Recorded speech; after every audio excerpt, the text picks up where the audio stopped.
Uh, Greetings, fellow armchair Imagineers. Tiki here. And Blue Dragon 5. Dragon, aren't you sick of these Disney live action remakes that don't have any original ideas or any style or any good pacing or any auteur vision? Aren't you sick of all of them? Ordinarily, yes. But in this case, it's Cruella, bitches! All right. So, folks, I'm going to come right out and say it. Just this is my... Dragon, I don't know if you feel the same way. We haven't talked about it at all. But, okay. If it wasn't for the fact that A Quiet Place 2 came out on the same weekend, this would easily be in contention for one of my favorites of the year. Dragon, I think this director, who, of course, we really like from I, Tonya... this pretty much works as well as it possibly can.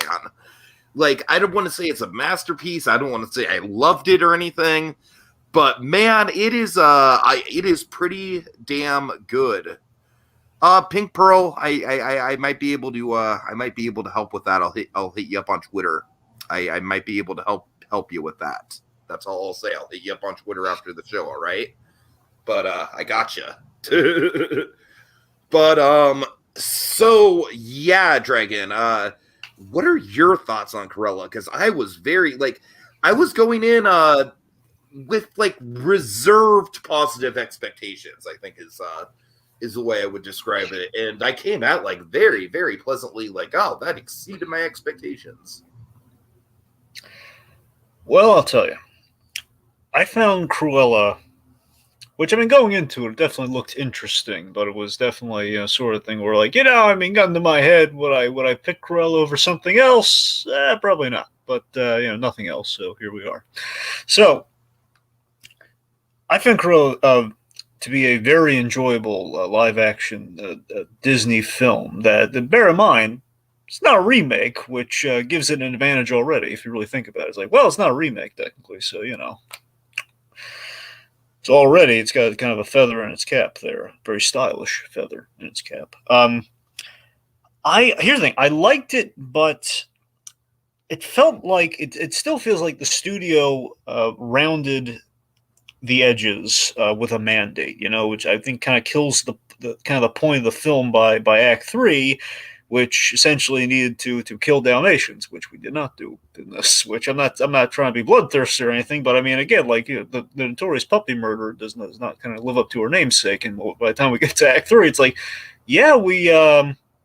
didn't really do any of that, or at least kind of lay the track that maybe that'll happen someday, which I felt was kind of it's.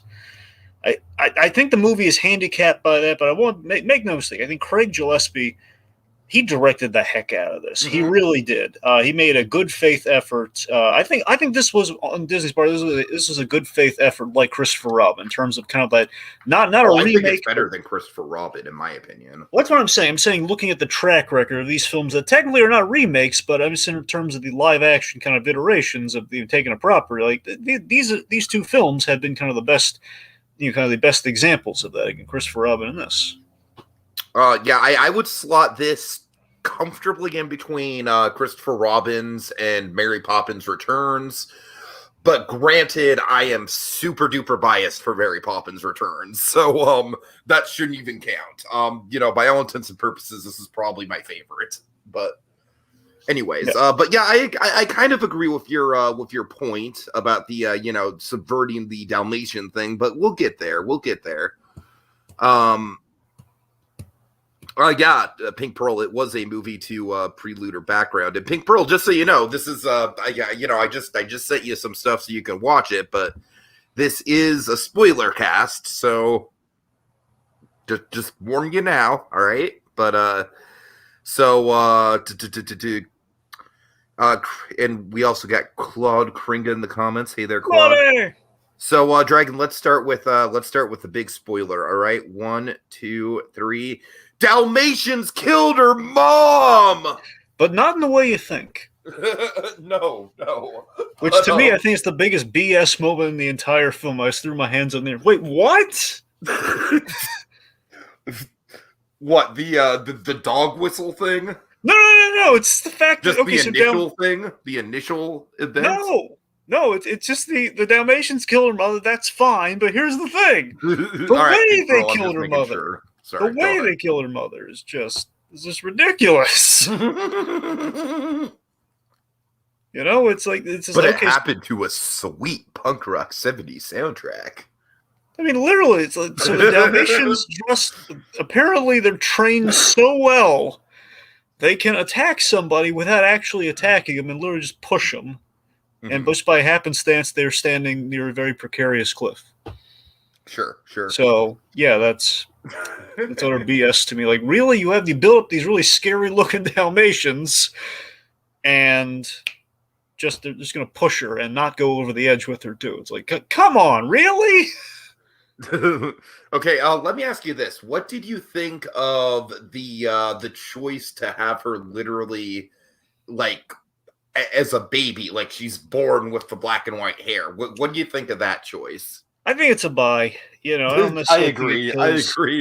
I I don't think it necessarily kills the film or anything, but it's like already it's kind of like on a note of like the movie won me over by a point. Don't get me wrong. I'm saying the beginning is like it's kind of I'm wading into the waters of the film as it were. I'm like I don't know, man. This is like okay, so she's born kind of with she kind of almost like an Angelica Pickles with black and white hair sort of vibe going on at the top here. I don't know how I necessarily feel about it, but I do like the idea of giving her the mother that supports her. That's kind of nice. And of course, later on we do some stuff that might underwrite that.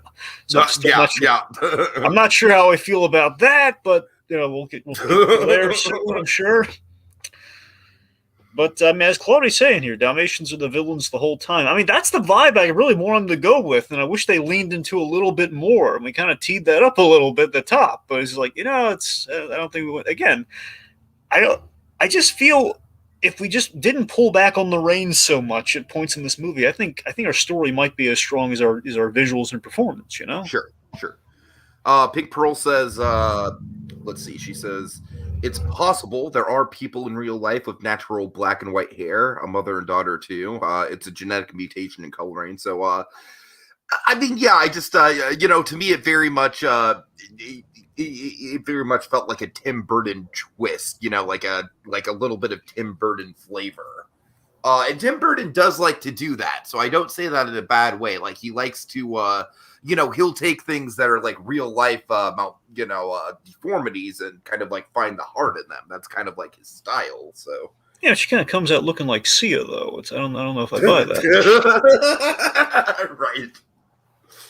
Oh, I mean, look, I get like maybe like there's like a very oddly specific hair color. I mean, like kind of perfectly kind of split though. It's I don't know. Okay.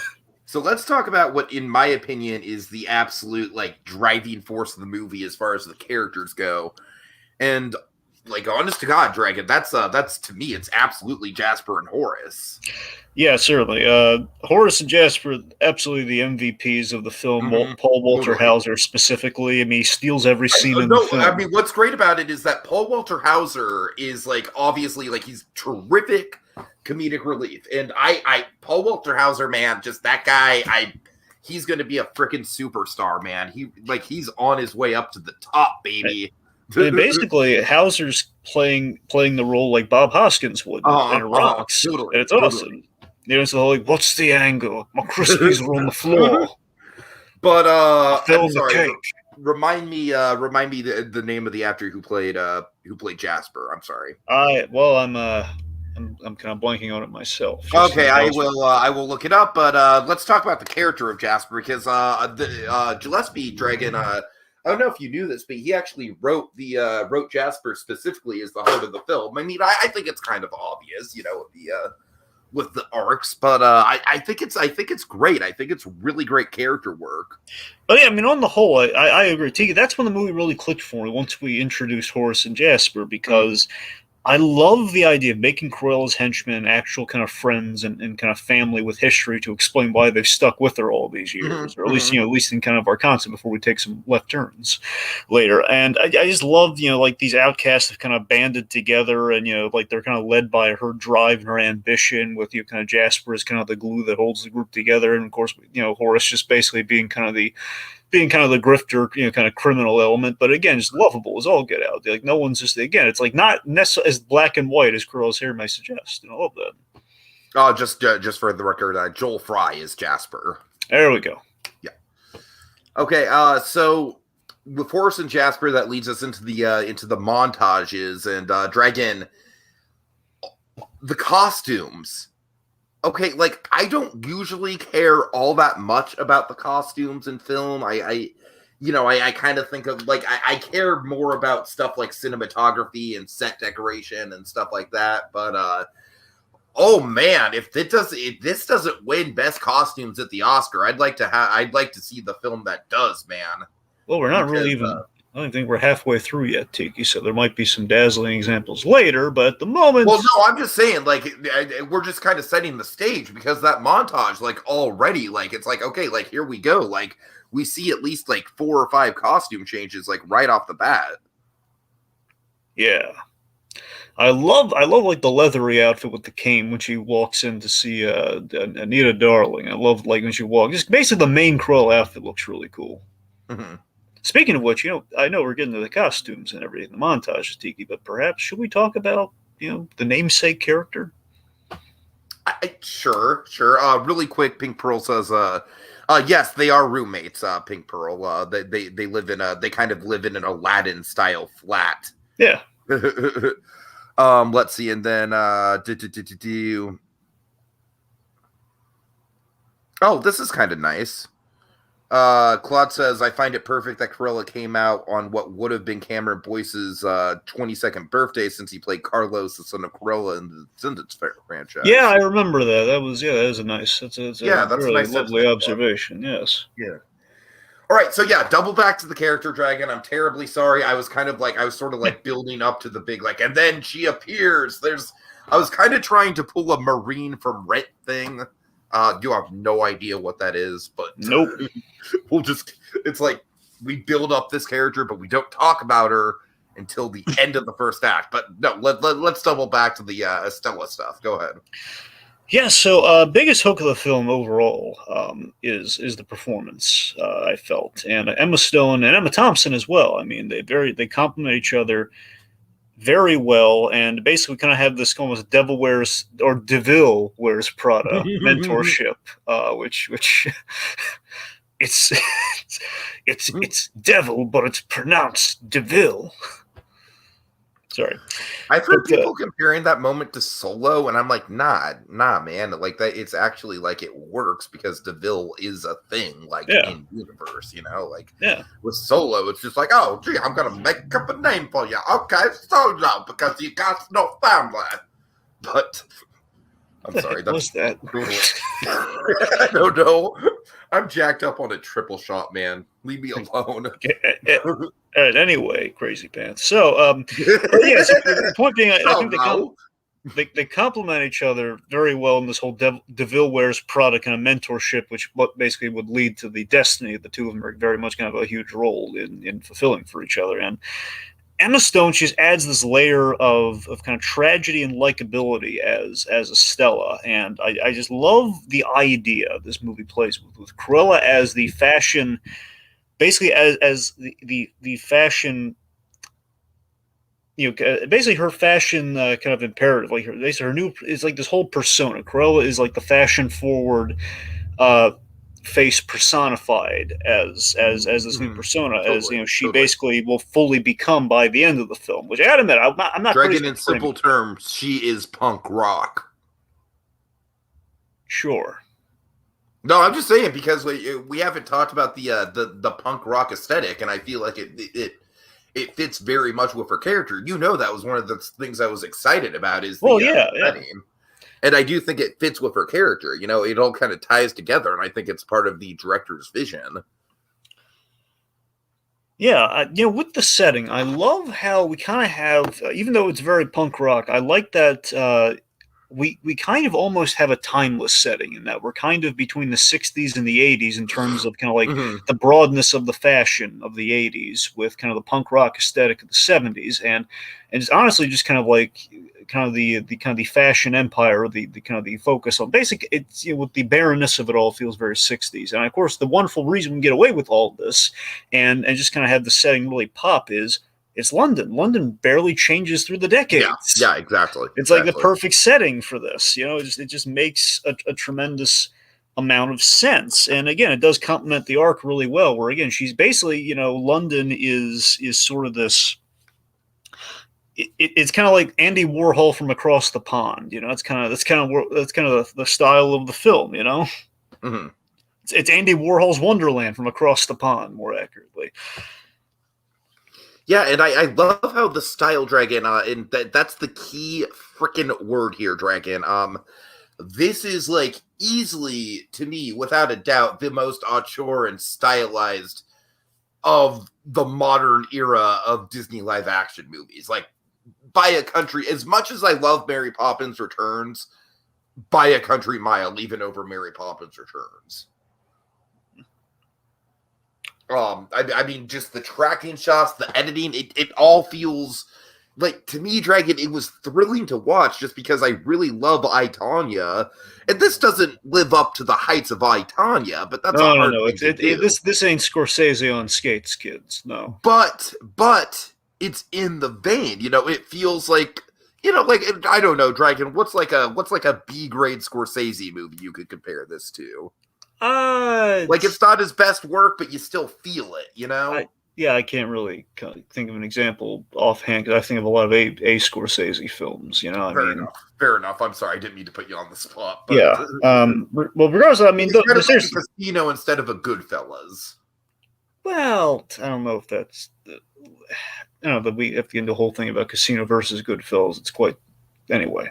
Oh, it's Casino. Oh, I didn't know that. I'm sorry. I thought Goodfellas was just the more beloved of the two. No, it is more. I mean, Casino's also really high up there, T. I'm saying they're both kind of A movies. So these Scorsese comparisons aren't really great. But the I, Tonya comparison, obviously, because of the director, works wonders because, again, it's kind of, taking your Tonya Harding character, which in this case is Corella. Again, we very much link with the whole childhood thing, very much so, which, again, a part of me just keeps wondering, do we necessarily need the childhood thing? But I do like the mother motivation that she killed my mother, therefore I want revenge, and which kind of leads to a fashion war in which she gets her revenge. I think the childhood thing, like, first of all, I think it goes by very fast in the movie. Like, it's paced well enough that it doesn't drag. And also, like, it's essential that we see her as a kid because of the Jasper and Horace stuff. Yeah. So... yeah, but that's the thing. I just love the vendetta against Dalmatians as a conceit. But here's what I wish they had just in terms of the death of the mother. Again, I completely call BS on they have these vicious Dalmatians just push her off the cliffside. It's just I love the idea of, okay, why is Corella very famously against Dalmatians and just screw their lives, let's use it for fashion, because they wronged her and they took like a loving influence and supporting influence away from her that supported her fashion ideals and her fashion desires.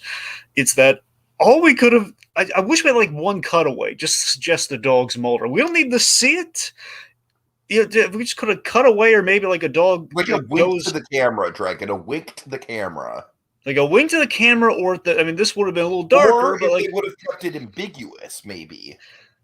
I mean, sure. Like, I'm thinking, like, for example, in terms of ambiguous, very simple. As I'm saying, the dogs charge at her, and there were 3 dogs.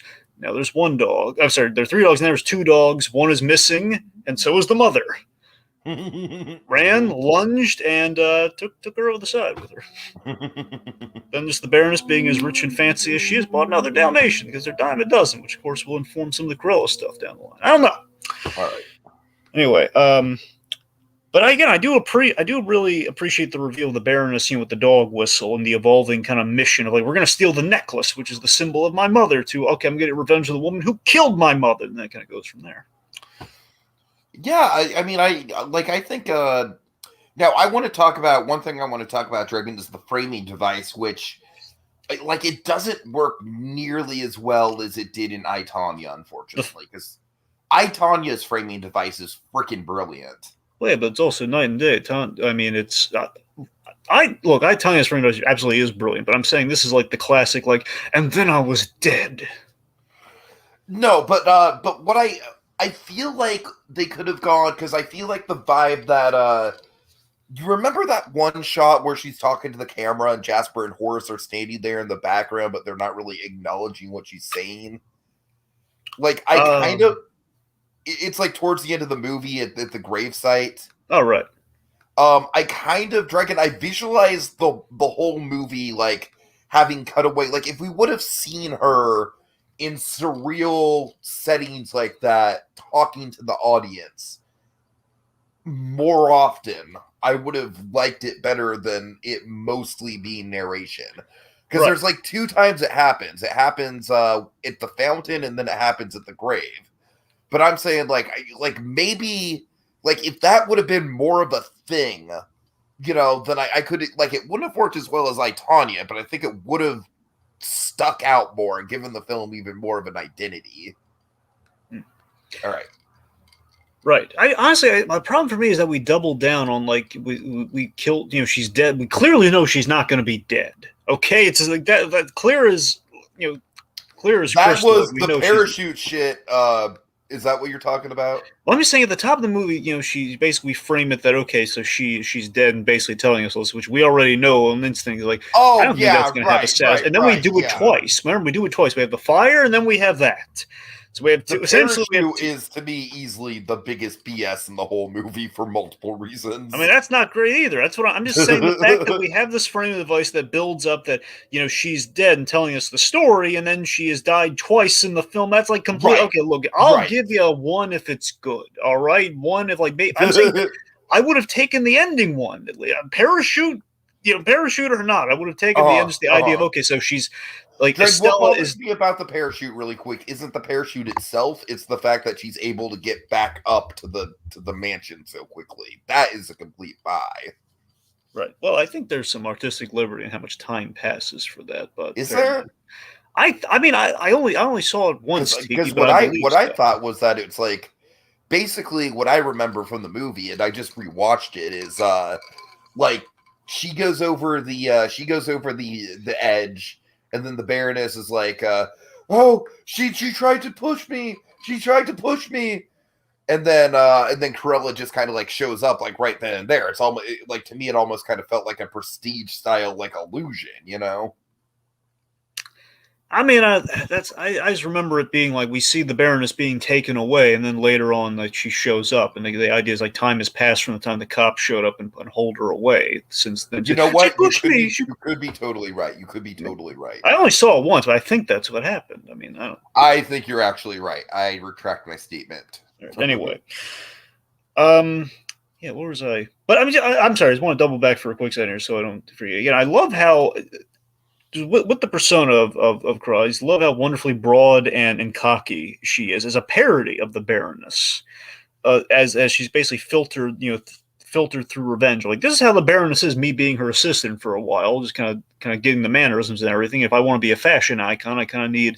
I want to, you fake it till you make it. You want to sound like the Baroness, and this is just me, like, kind of making fun of the. It's very going the full Inigo Montoya kind of revenge route. It's like more like, I guess, more accurate, more like kind of like Count of Monte Cristo. All right, can we just really say really quick, because I think it's kind of we almost like buried the lead on this. Oh, did we? How freaking great is Emma Thompson? She is great, and again, I love that we get the service, kind of the Corella that we know, like the destiny of Corella versus the just kind of like the kind of the Corella in the making through the two of them. They're both playing very iconic kind of shades of what we know would be Corella. Yeah, it's great. It's great, but Emma Stone, I feel like the great thing about Emma Stone's performance, Dragon, let's kind of like compare the two. Yeah. The great thing about Emma Stone's performance to me is that, like, she has that larger than life energy about her as Corella, and she does own a room. But when she's in a situation one-on-one, you can see the Estella in her kind of starting to come out a little bit. You can see kind of like she kind of starts to crack a little bit. Really quick, Claude makes a good point where the Baroness makes Corella look innocent, and honestly, Dragon, the presence of the Baroness, the fact that she's such a cruel person, and it's got such a dark, wicked, almost like this movie very much reminds me of a good Tim Burton movie, Dragon. That's the vibe I was getting from it a lot of the time. And because of that, Dragon, because the movie already had an inherently like pretty damn dark and mean-spirited tone to it, I was able to accept the Dalmatian thing. I really was. I was able to accept the Dalmatian thing, I think, a lot more than you were. Well, I don't mind the Dalmatians being used as the implement of murder. I'm just saying, like, how the murder is committed. That's the dumbest thing. It just looks really dumb. No. But what I'm saying, I'm sorry. I should have been more specific there. When I say the Dalmatian thing, I mean like later on when it's like we don't go the full route of like actually having her kill the Dalmatians. Oh, right. Well, I mean, like I said, the reason why I think that works for me and that I'm not bothered by it is because overall, like the Baroness pulls some pretty mean-spirited shit like throughout the movie. So it's like, I think they kind of more than make up for it in dark tone in other ways. So there's something to talk about with the Baroness. So of course, the wonderful Emma Thompson again, basically, she is a great villain, man. She is, and the reason her role is very pivotal to this film, at the very least what the kind of the intention is behind this film, is that, okay, so our villain is our main character, and we need an opposition for her, basically in her creation. And this is kind of the classic thing where, okay, if you follow a villain as your protagonist, you need someone who's going to be either like a skewed version of a hero that's going to be the villain to them, or in most cases, you're going to need someone you want the villain to triumph over. Mm-hmm. As in someone who's like twice as worse. In this case, kind of like a peek at the kind of the standard Cruella. So we kind of have our cake and eat it too. Of like, okay, well, there's a Cruella we can kind of root for, and there's the traditional Cruella who basically tried to kill babies. And that's Frollo's move, stealing from Frollo. Right.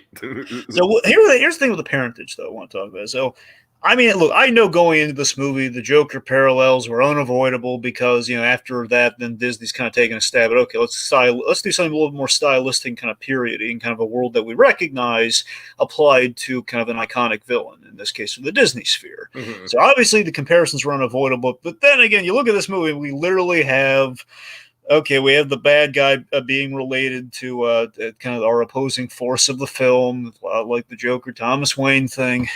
And it's like the bad guys, your mom. And here's the thing: I dramatically I like it, but if I'm really questioning the logic of like, well, I mean, it's a little because it is very Frollo / Penguin-esque. When I say Penguin, I mean the Batman Returns at origin. Right. I mean, it just feels a little too convenient. It just feels like, man, we really lucked out, and that's why they're so similar. It's like, I really think that it was. If I didn't like the ending of the movie as much as I do, Dragon will get there. I really think it would have been a big jump the shark moment for me, honestly. Because it kind of takes away from the adoptive mother from earlier, who again I was really winning me over the fact that even though her daughter kind of causes some trouble with kind of like very kind of a big personality, it's like she did stick by her kid, like the whole like it was silly, but it was kind of cute, the whole we're leaving the school, but she's expelled, but we're leaving the school. Bits like that. And here's where I come at it. So again, less Joker comparison here. Honestly, for me, I know it's kind of a usual go-to for me, but I think seriously, it is. I think it's very appropriate in this case. I like there's kind of a Reverse Flash-esque element to it, kind of a Reverse Flash kind of drama to it, and the whole like the arch nemesis creates their dread, creates their totally.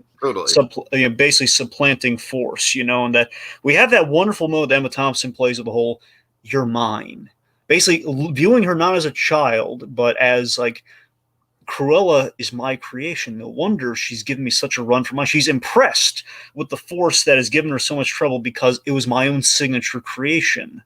But viewing her as a product before it's her own daughter. It's like that. I just love like the poetic irony of your mentor and mother figure created your own enemy. Again, kind of like the whole Reverse Flash thing about to go home. I need to create my enemy.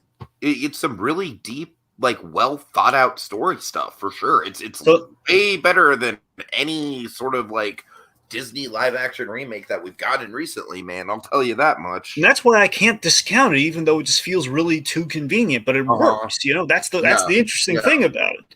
Now, on the Dalmatian matter, just to kind of put in perspective here. So, just to talk about our connection to 101 Dalmatians and how it's applied to this film. Sequel. So, well, yes and no. I actually kind of want it. Dragon. Let me tell you why I don't think that's going to work. Okay. So we have just to kind of thread me a little bit. We have Anita Darling in this film. You know, we set up, you know, I want to give credit where credit's due. The Anita Darling thing I thought was a really genius idea to set up that friendship and that history. It was a really good setup. Yeah, I agree. Yeah. That was, you know, the fact, you know, she kind of had a role in the film that was very proactive. Like, okay, I'm going to help Corella get the buzz because I don't like this Baroness lady.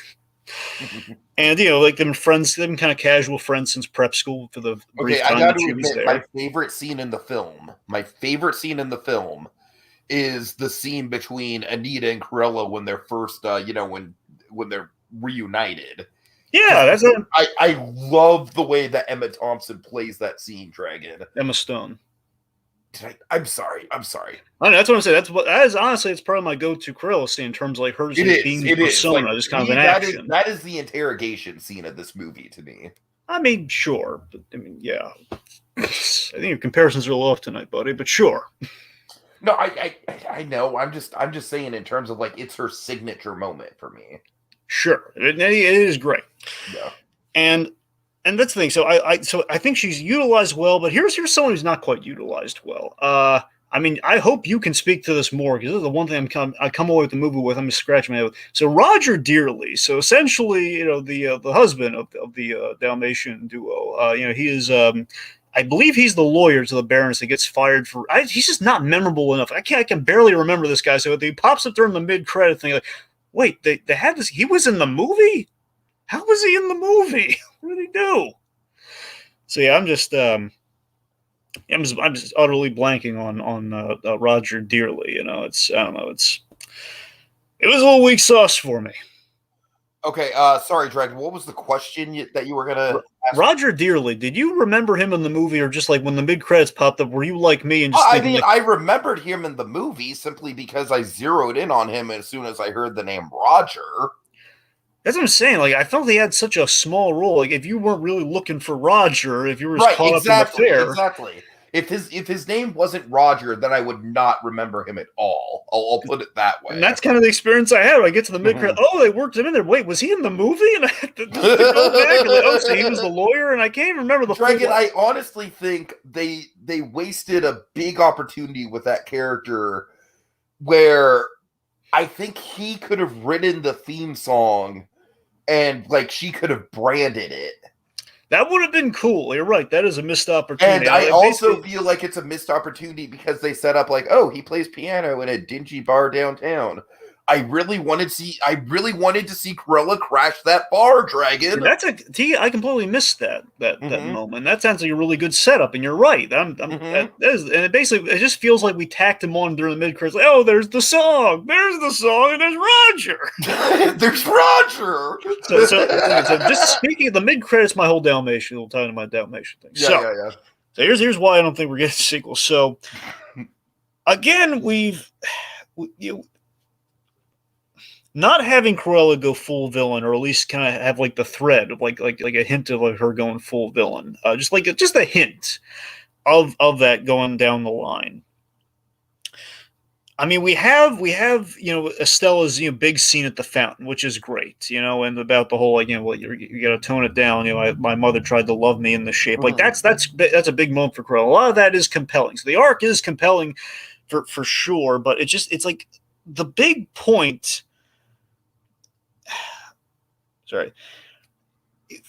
Basically, I wish we made it more ambiguous what she does with the Dalmatians. In that, okay, so the whole thing is we capture the Dalmatians. I love the ambiguity when they play it ambiguous of like the press is labeling her like, hey, she's made out of she kidnapped the dogs to get the necklace, which is a public thing Yeah. for, kidnapped the dogs, and now she's going around in the dog outfit. So I like the ambiguity, and my hope for the movie that I wish it was going, it did just end up not doing this at all, and we confirmed this by the end of the movie, which took away all the mystery, is that, hey, this Cruella has her little dog companions, which are really cute. They got Wink and they got Buddy, like the little dog companions. They're helping you know what? I'm not gonna lie, they were cute for sure. But Dragon, they felt like, to me, the most studio mandated thing in the movie. I know, and that's my point, Tig, is that they feel there's a mandate there, and I feel we could have taken that mandate. If you're gonna make the Dalmatians the villains, then you goddamn better well have cute dogs elsewhere. It's like, I wish we took. It feels like a safety net. Look at him. Okay, he's in a suit, Dragon. He's in a rat costume. It's adorable. It is adorable. Yes,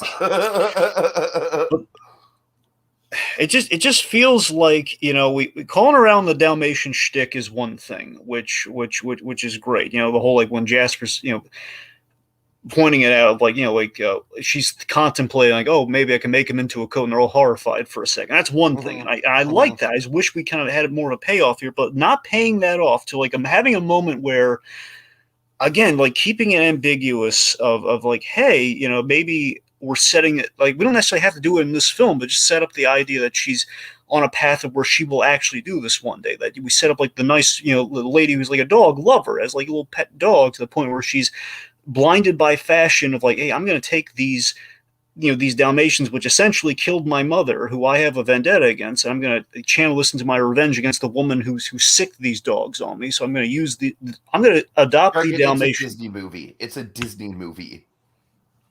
I'm not asking for, like, a bloody spectacle. And again, even if you say it's a Disney movie, it's the fact that Corella is known as the puppy killer, and that's from a Disney movie going all the way back. The whole point of this movie, like, I feel like to me, I agree with you in theory. I really do, Dragon. In theory, I really do agree with you. But it's a studio mandate thing, man. If Corella's going to be the main character of this movie, and I think they did a damn well better job in this movie of keeping her crazy and villainous than Maleficent, man. It's like, it's night and day, dude. Like, be thankful for what you got. Like, we could have gotten another Maleficent, and this is like it's so much better, I think. I mean, I just wish again, she has a Dalmatian. Let's just say one of the Dalmatians goes missing of the three that she kidnapped. So, like, one of the Dalmatians is missing, and now she has a Dalmatian coat. And I just wish we kind of hyped up the slippery slope of madness and kind of her drive and her revenge of, like, the dogs. Like, there was, like, an edge. There's, like, kind of an edge and somewhat of a sick and twisted point of, like, of justification of, like, well, these dogs killed my mother, and again, it will help really stick it in the craw of the woman who commissioned this. And it just, I just wish, like, we teed up. I'm not saying we go full tilt with it. I'm just saying we tee up the ambiguity of, if there were a sequel, her success in this matter, and again, it might be like, and now she could go after the puppies. Like, the puppies might like 101 Dalmatians might be the tipping point of, like, oh my God, that's I can make a lot of stuff with that.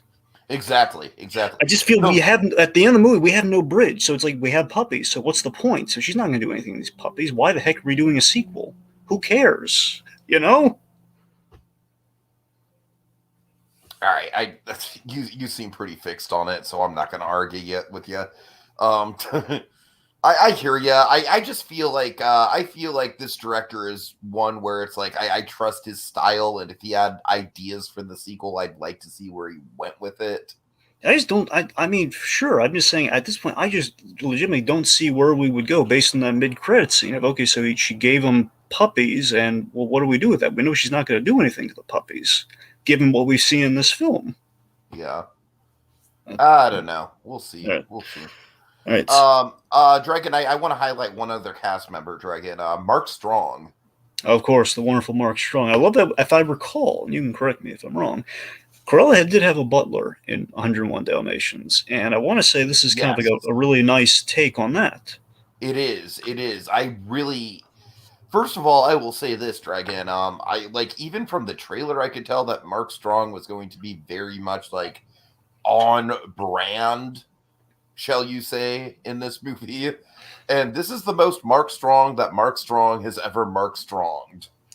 Yeah, he surprised me in all the right ways. I love that he wasn't one-dimensional. Like he seemed to be like the menacing guy at the party, but just the reveal that he saved her life, the reveal that this is a butler, with a heart of like, hey, he didn't want to kill children. He's like, I don't think I should kill your only daughter. He didn't want to kill children. My God, give him a medal, man.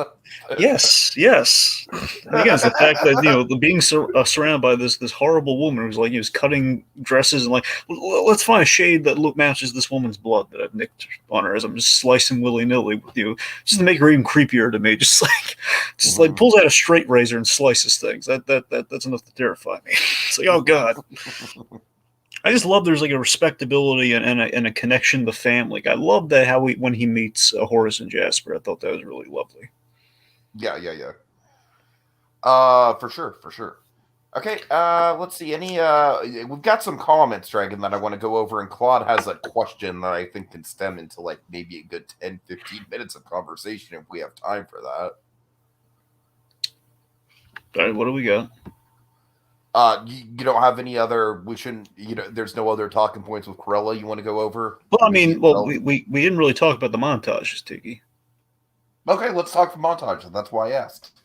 Montages are fantastic. The tracking shots are fantastic. It's all great. I don't know what else I can say about the editing and style, Dragon. It's to me, this is like I said, it's the most ashore live action Disney movie we've had in a long time, maybe since the original Pirates of the Caribbean.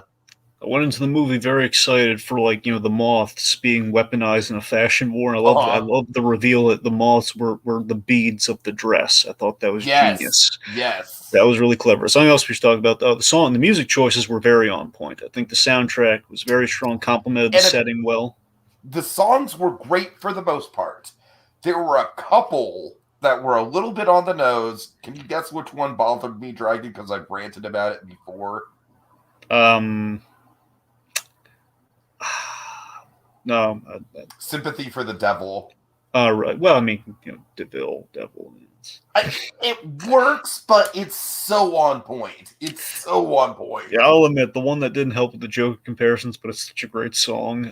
Smile. Will you smile? Yeah, that surprised me too. I gotta tell you, I think the most genius song choice was I Want to Be Your Dog. I thought that was a really clever one. You know what? I gotta admit, I think the soundtrack was better in the first half than the second half.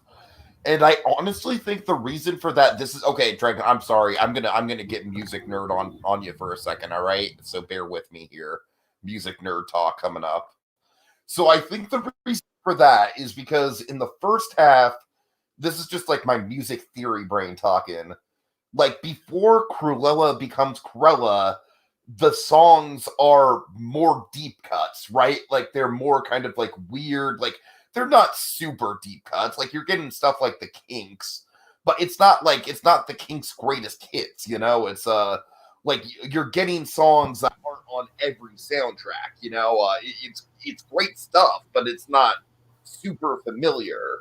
And then when the movie kicks into Corella mode, I feel like that's where they go for the big dogs. That's where they go for, the sympathy for the devil. You know what I mean? That's where it gets more on the nose. Do you agree with me? Yeah, I guess, yeah. Not even sure if I'm 100% correct in that assessment. I'd have to watch the movie again with that theory in mind. But I have a feeling that like the more well-known on-the-nose stuff is like saved for Corella's like over the top personality. That might be right.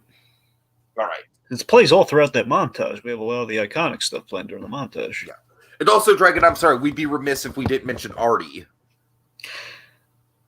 I mean, I like that Artie had a very practical purpose. Although Artie was, again, he was the one who helped. Essentially, he was the seamstress, if I recall. Like he was the one who kind of mass produced like the designs that she came up with. And I will say, it's about damn time, Dragon, because this is legitimate LGBTQ representation here. I heard, and you can tell me this is right, that he would technically be the first gay character. Dragon, look, Josh Gad was a smokescreen, all right? I want to get that out of the way right now. Like, Josh Gad is like technically, you know, it's like, oh, he danced with a man in the opening, in the closing for one shot. But no, this guy, it's like, what I love about it is that they don't make a big deal out of it. They don't dwell on it. It's not the sole purpose of his character, but they give him the one line. And this is perfect representation, folks. Mark this down. This is how you do it. They give him the one line of, like, you know, Corella's like, you know, how do people react to you wearing that stuff on the streets? And he's like, well, you know, I get insults and threats and blah blah blah, but I forget what the exact line is, you know, but he gives a very dignified response to it, like, you know, like, I know I'm badass, essentially. Right. Yeah. One last thing I want to mention, then we'll tackle the comments. All right.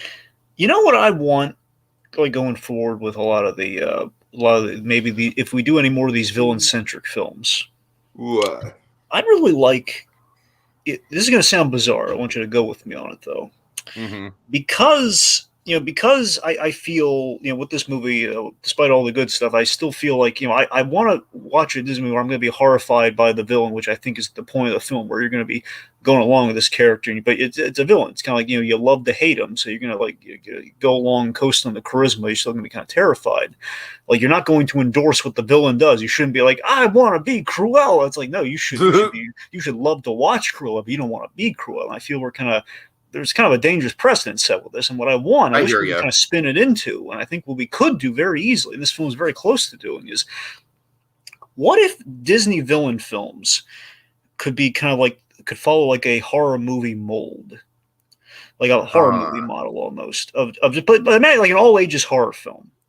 In that you have a Disney villain centric films that basically, you know, need to pull the trigger and get ambitious, where you have, like, you know, again, it's like a PG slasher for all ages, where there's no one's getting necessarily killed or anything, but it's just you have an iconic character that, again, is more villain than slasher. It's just the characters. No, I like what you're saying. Yeah, like characters who shouldn't morally scare you, but again, captivate you with the menace or the charisma. You know, like, we need to. It just feels like,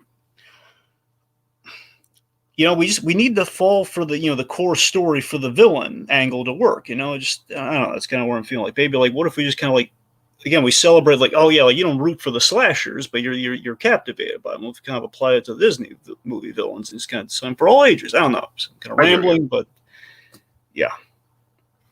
Okay, so with that in mind, Dragon, let's see. Whoa,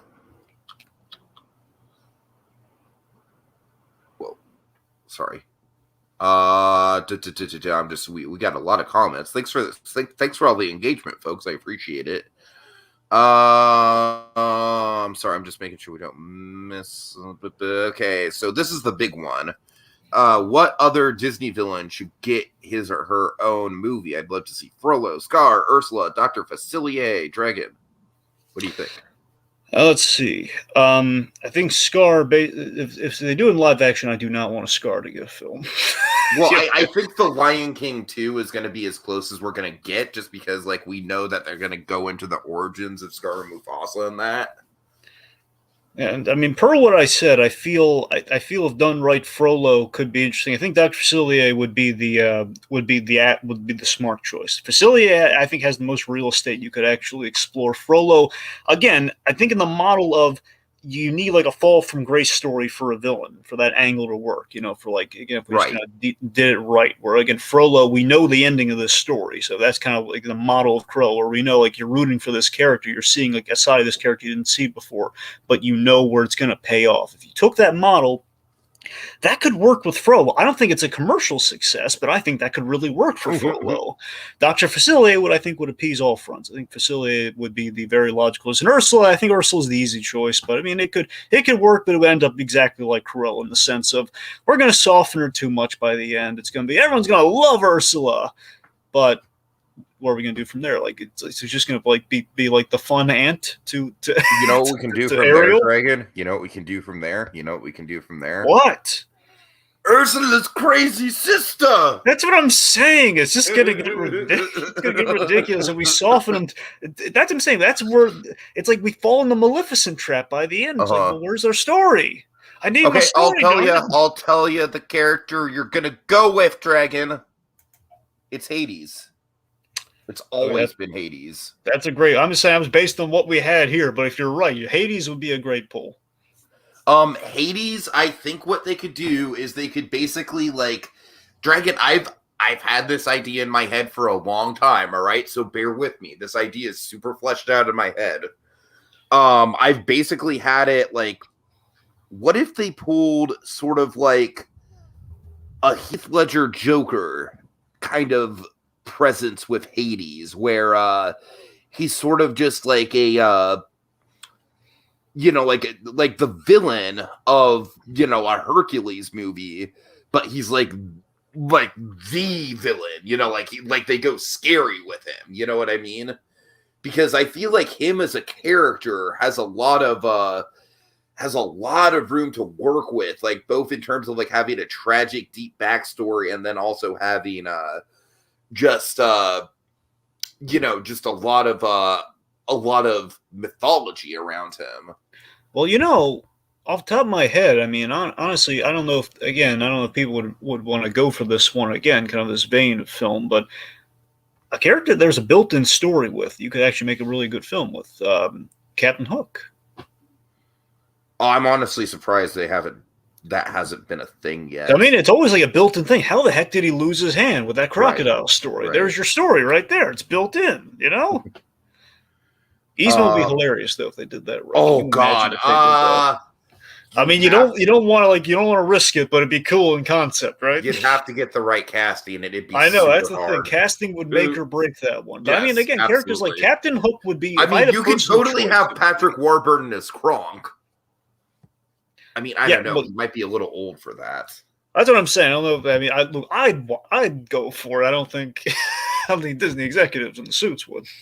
But no, honestly, Hades is a really good pick, Tiki. Hades is a good pick. I mean, obviously after this Aladdin movie, I wouldn't say that Jafar, but a different Jane Lynch, Jafar. Jane Lynch she doesn't have the same sort of energy that Eartha Kitt does. I love Jane Lynch, but I just don't think. Yeah.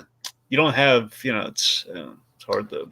Eartha Kitt is one of a kind, man. That's the problem. Her delivery is so unique, Yeah.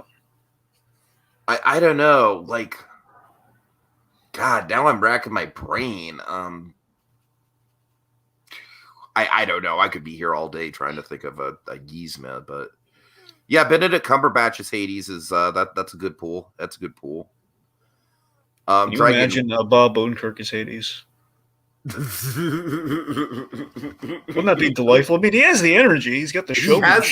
What I love about that casting, that's perfect. Yeah. I actually think that's perfect, Dragon. Thank you. That's actually going to shape my future brainstorming sessions with this movie in my head. So thank you for that. Thank you for that. But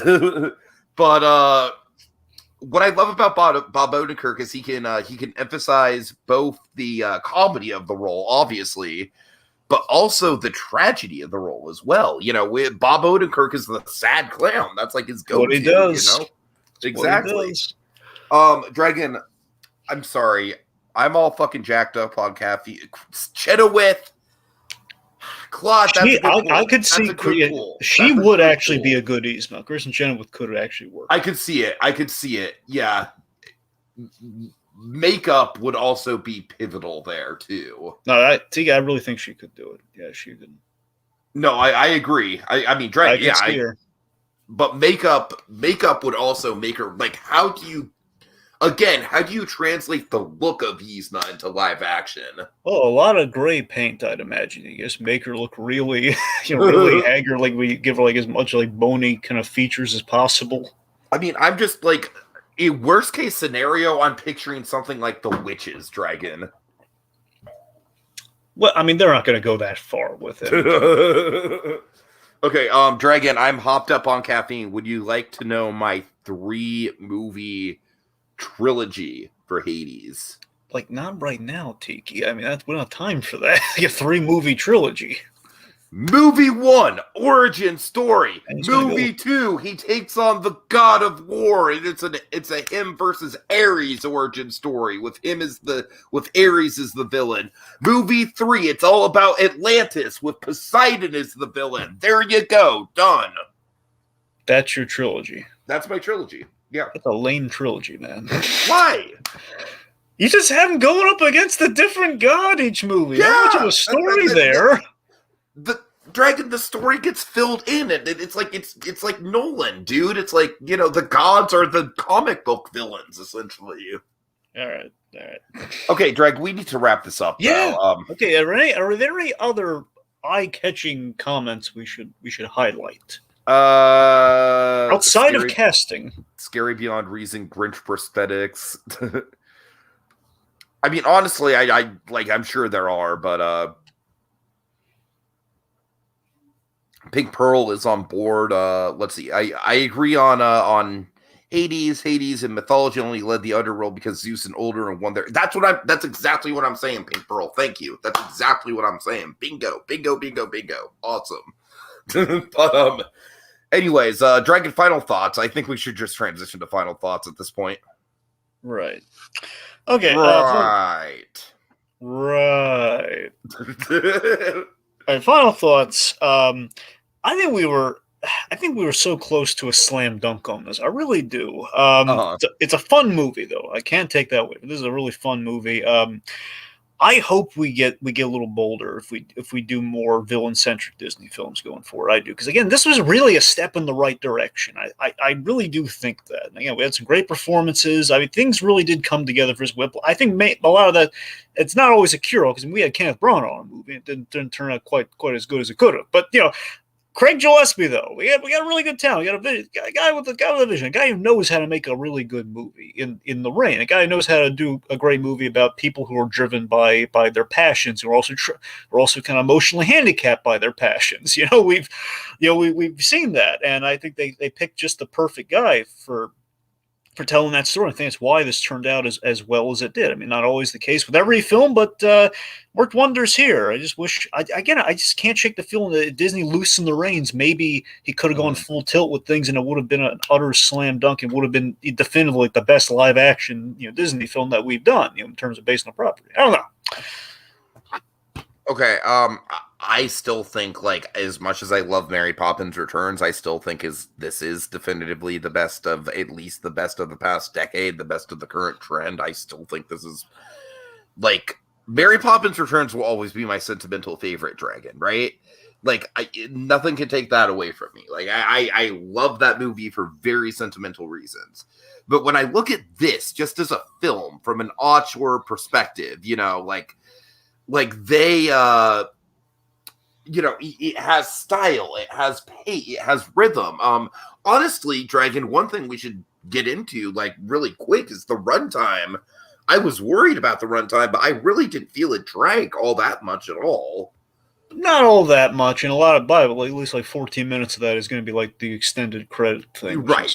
So, I mean, honestly, it's more just 2 hours, which is as long as Joker is also. I mean, again, for yet another comparison, but maybe, I don't know, maybe you could have cut 10 minutes, but, not by much. I think it was pretty on point. I mean, yeah, I think so too.